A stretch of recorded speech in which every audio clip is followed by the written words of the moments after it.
तो श्रील प्रभुपाद जी ने यहाँ पर वर्णन किया, जैसा हम देखते हैं पूर्व श्लोकों में भीष्मदेव ने अपना शंख बजाया और भीष्मदेव के शंखवाद से बाद में द्रोणाचार्य जी ने अपना शंख बजाया और फिर भगवान श्री कृष्ण ने, अर्जुन ने और युधिष्ठिर महाराज, भीम, नकुल और सहदेव में भी अपने अपने शंख बजाए। इस प्रकार से दोनों पक्षों ने शंख बजा करके युद्ध के प्रारंभ की घोषणा की। दे डिक्लेयर्ड वार, शंख बजा करके। यह शंख बजाना एक सूचना है कि अब आक्रमण होगा। बिना सूचना के आक्रमण नहीं किया जाता। आजकल तो क्या है, रात को सोते हुए कर दो कार्यक्रम है, डाल दो बा। सारे देशों का एक ही हाथ से सारे जो युद्ध प्रारंभ होते हैं रात के समय, परंतु पहले ऐसा नहीं। रात को पूर्ण विराम और सुबह भी जब आक्रमण करना है तो पहले शंख बजा करके पूर्व सूचना दे करके, और लोगों को मालूम था किसके शंख की आवाज कौन सी है। इसलिए जब कृष्ण और अर्जुन ने अपने शंख बजाए तो सारी सेना के मन में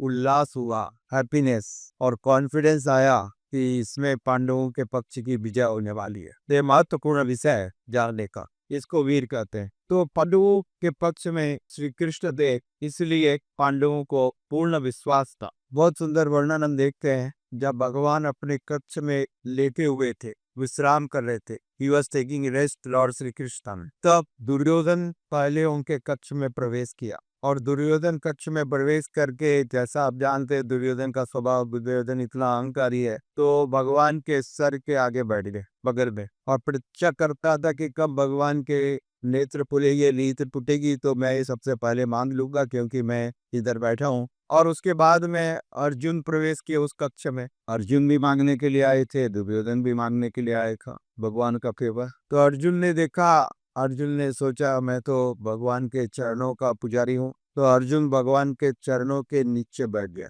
भगवान लेटे हुए हैं तो ये भगवान के चरण का मन है, इधर अर्जुन बैठे। तो दोनों प्रतीक्षा कर रहे हैं, एक जो है सर के ऊपर, एक चरणों के नीचे, एक चरणों के नीचे और एक सर के ऊपर। हाँ। कुछ देर बाद भगवान की नींद टूटी और नींद टूटने पर सबसे पहले क्या होता है, जैसे आप आँख खोलते हो तो आपको सबसे पहले अपने सामने का दृश्य दिखता है, व्हाट इज बिफोर यू। सो भगवान श्री कृष्ण ने अर्जुन को देखा, पहले दृष्टि अर्जुन पर पड़ी तो उन्होंने पूछा, हे सखे, हे अर्जुन, क्या प्रयोजन है, क्यों आए हो। तो अब दुर्योधन को बड़ा क्रोध आया, अरे कृष्ण, मैं पहले आया हूँ। कृष्ण ने उस रथ में घुमाया, आप आए हो परंतु मैं तो आपको देख नहीं पाया, आप कहाँ बैठे हो। वो तो सर के ऊपर था, ऐसे घूम के देखना पड़ेगा। तो ये परेशानी है जो लोग ईमानदारी लोग हैं उनकी, भगवान की दृष्टि से वो अपने आप को वंचित कर लेते हैं, जैसे दुर्योधन ने अपने आप को वंचित कर लिया। पहुंचा पहले परंतु इतना अहंकार है, इसलिए भगवान ने भगवत गीता में बताया, मध्या जी माम नमस्करो, मेरे को नमस्कार करो, मेरे को प्रणाम करो, ये है भक्ति। और ऐसे जो अहंकारी लोग हैं वो तो प्रणाम करने का प्रश्न नहीं उठता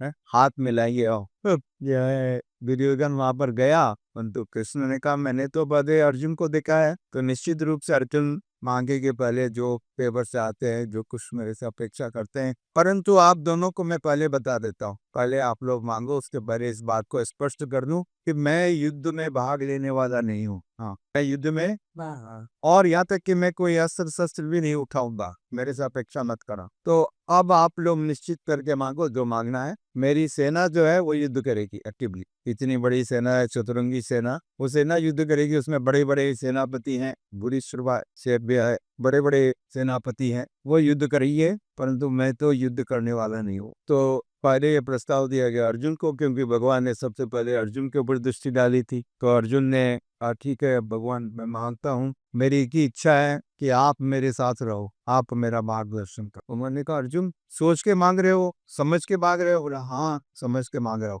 मैं तो आपको चाहता। तो दुर्योधन बड़ा प्रसन्न हुआ, अरे पहले ही से तो भगवान ने बता दिया कि मैं तो जो है युद्ध नहीं करूंगा, और उसके बाद भी एक कम बुद्धि का व्यक्ति उनको चाहता है, तो अच्छा हुआ मैं ईद वाले मांगता, तो मैं भी यही मांगता कि आपकी सेना चाहिए। और अर्जुन ने वो चुनाव मेरे लिए छोड़ दिया, तो सांप या लाठी भी नहीं टूटी है, काम तो अपना हो गया। मन में बड़ा प्रसन्न हुआ, ये अल्प बुद्धि का बालक, इसके लिए सोचा अर्जुन के लिए, ठीक है ना। और उसने बड़ी चतुराई के साथ वो चतुरंगड़ी सेना, नारायणी सेना मानी, आपकी नारायणी सेना में कूदे, तो वो तो युद्ध करेगी ना। फिर कंफर्म कर लिया, कृष्ण ने कहा पूरा पूरा करेगी, एकदम लॉयल्टी के साथ सारे सैनिक।